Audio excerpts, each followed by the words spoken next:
டெல்லி சலோ பேரணியை விவசாயிகள் இன்று முதல் தொடங்குகின்றனர்.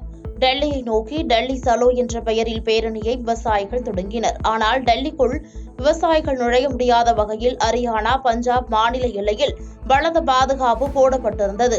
இதனால் ஹரியானா, பஞ்சாப் எல்லையில் விவசாயிகள் தடுத்து நிறுத்தப்பட்ட நிலையில் கடந்த 21ஆம் தேதி ஏற்பட்ட மோதலில் சுப்கரன் சிங் என்ற இளம் விவசாயி பரிதாபமாக உயிரிழந்தார். இதற்கிடையே பேரணி தற்காலிகமாக நிறுத்தப்படுவதாக அறிவித்தனர். அதேவேளையில் பஞ்சாப், ஹரியானா எல்லையில் விவசாயிகள் அமர்ந்து போராட்டத்தில் ஈடுபடுவார்கள் என அறிவித்தனர்.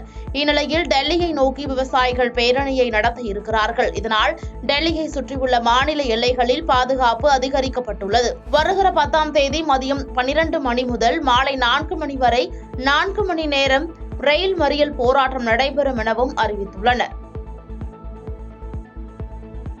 பாதகம் செய்பவரை கண்டால் நாம் பயங்கொள்ளலாகாது பாப்பா. மோதி மிதித்து விடு பாப்பா, அவர் முகத்தில் உமிழ்ந்து விடு பாப்பா. அண்மை செய்திகளை உடனுக்குடன் தெரிந்து கொள்ள இணைந்திருங்கள் இயம்நாடு தொலைக்காட்சியுடன்.